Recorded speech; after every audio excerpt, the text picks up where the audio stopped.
Hello and good morning. So Mobility Monday. Yesterday I flew in from here, beautiful Mallorca, and just thinking I would bring you one more episode of mobility from here on this beautiful island in Spain, situated in the Mediterranean. So it's been an amazing week of cycling, and hopefully you had a great weekend also of training. And today is just really about setting ourselves up for success. So for the week, so let's kind of start with the thoracic spine, and we're just gonna lay down, put the knees up, have your feet at the height of your butt, and all we're gonna do is put those hands together and just slowly, we're going into the open book. And we'll go 10 of these. If you can reach far back, but also reach far forward. See if you can extend past your hand.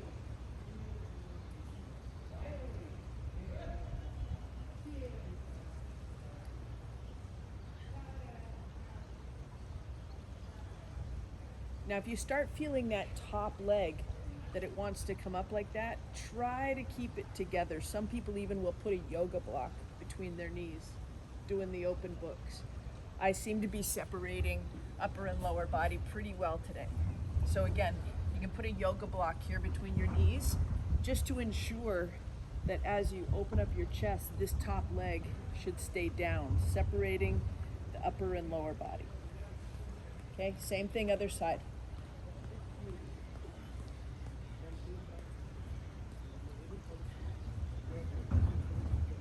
Reach way to the back. See if you can put your head on the floor, and then reach all the way to the front.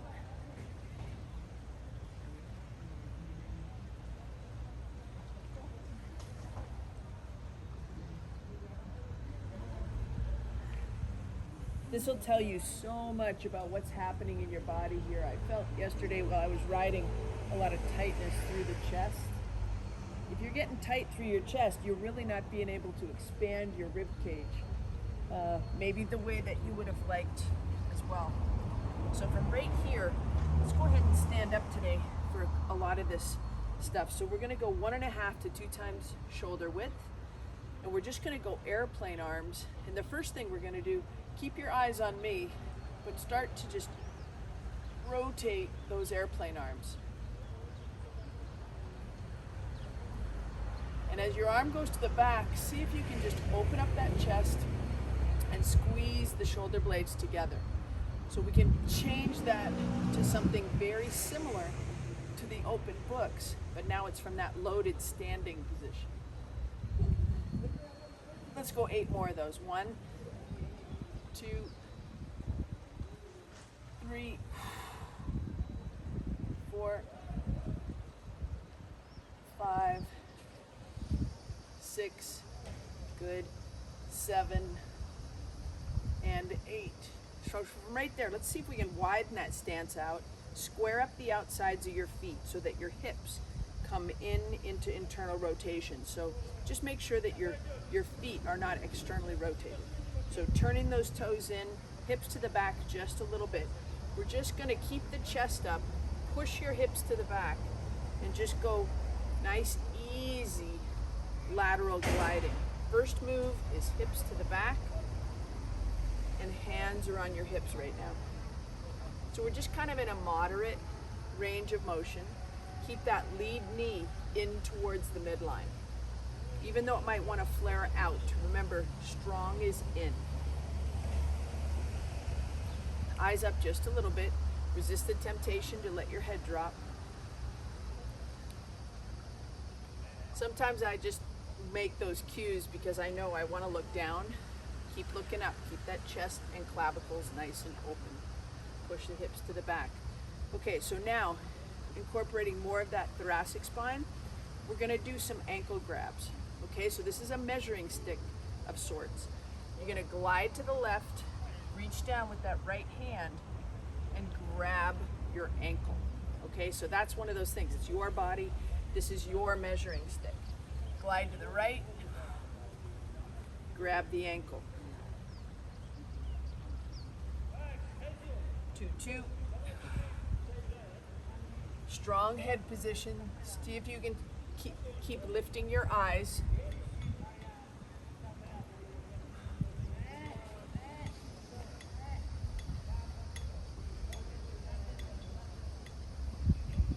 And 10. Okay, good. Shake that out. And from right there, I want you to grab onto something. I'll grab a chair really quick. You might grab the wall.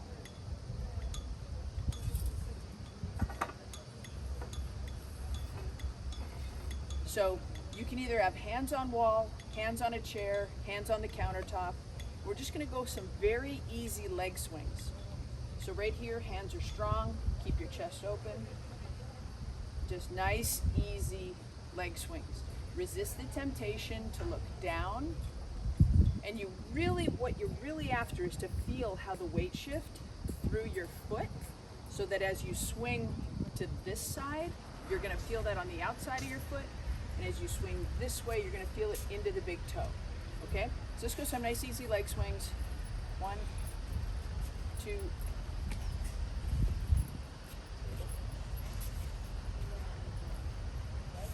2 more. And 8, good. Same thing other side. Keep the eyes up, chest up.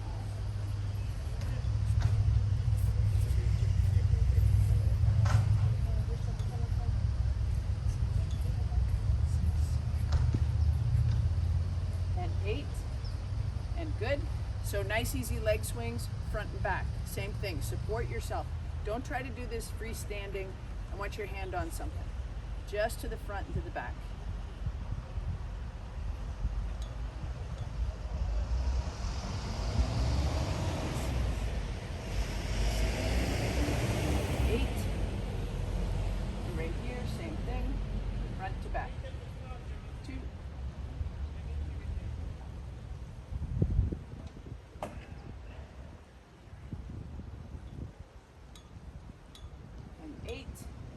And good.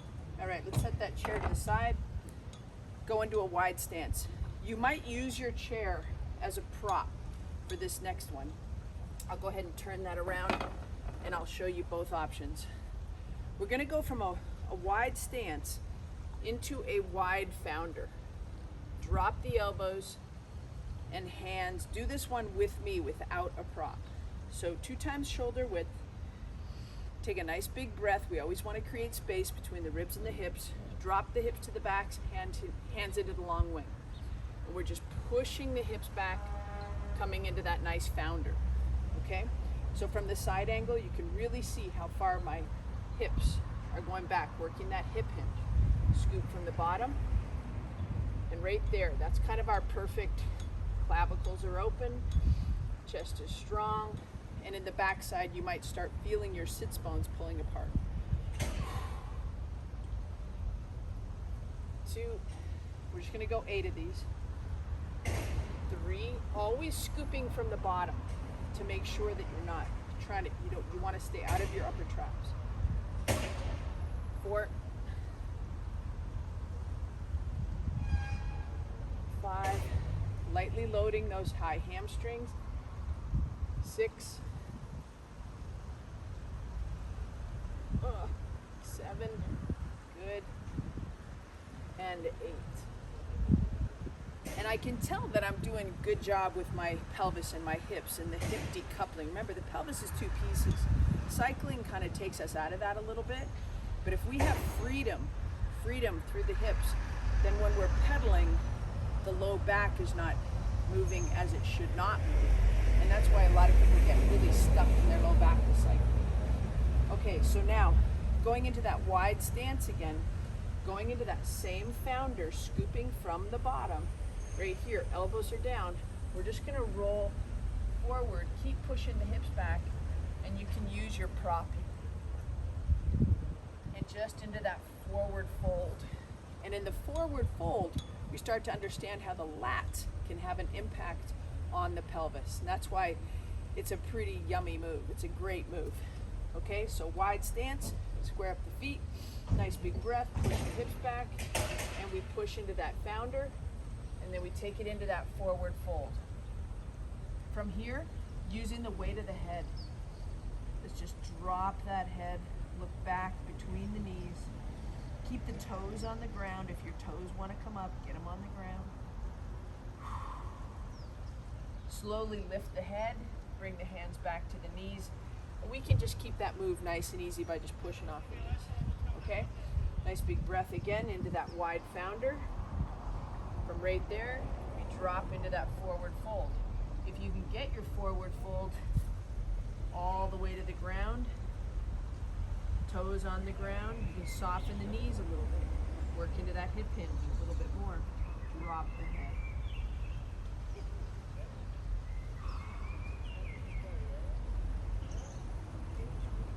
Lift the head, bring the hands to the knees, and gently push yourself out of that. Well done. Okay, so let's get rid of the prop. I'm just going to give myself a little bit more of a pad. I had a few people ask questions about, what if I can't go into that half kneeling position? Well, I'd love it if at some point you could get yourself into the half kneeling position. You might use the most big pillow you've ever had in your life under that knee. But if you just can't get there, feel free to just use a nice split stance and just do exactly what we're doing from a split stance. So even if you have to do this, it's not going to have quite the same effect, because when you're on 2 feet, you have more load into the body. We're trying to take some of that load away so we can get more movement. Okay, so from right here, hips were square with the knee nice in front. Let's take that out to the side, take a nice big breath, and start to turn the upper body away from that knee, and don't let the knee dive into the midline. We want it just going straight out over the toe, eyes up. It's funny because as soon as I lift my head, I feel tension in the adductor. Dropping your head will kind of shut you down and make you smaller. Stay tall, chest up, eyes up. 3, 4. And you want to take what your body will give you.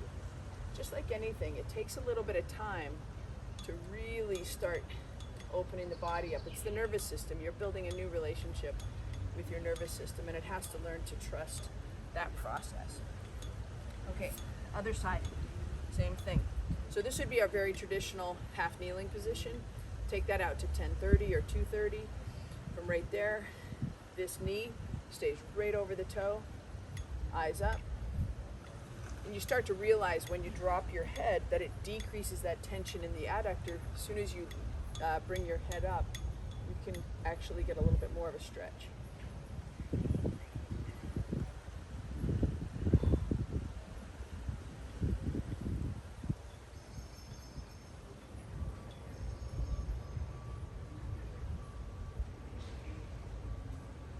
One more. Good. We're going to stick with that one and then just add a hand driver. So, traditional, take it out to 1030, take a big breath. Take that, if you've got your left leg out there, get your left hand to the inside of the knee, drive it out, and then reach that hand up and go ahead and look up. We know that if you look down, you shorten the tension. So if you look up, you're going to increase the tension just a little bit. There we go. Super simple thing. Little details that make a big difference.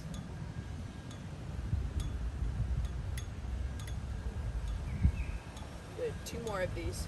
Looking up. Lengthening the top of the spine. Lengthening those big muscles right here called your SCMs, your sternocleidomastoid. Good. Same thing, other side. Right knee up. Right hand inside of the thigh. Looking up. 2. Opening that up.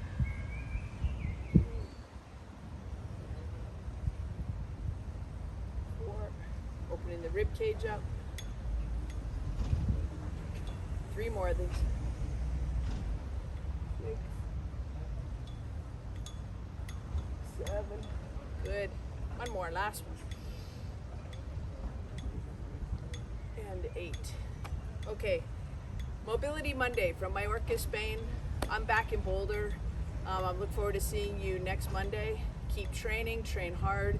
If this starts getting really easy for you, you need to bring up your training. Your body and your nervous system and your muscles can handle a little bit more. Take care, everybody. Ciao.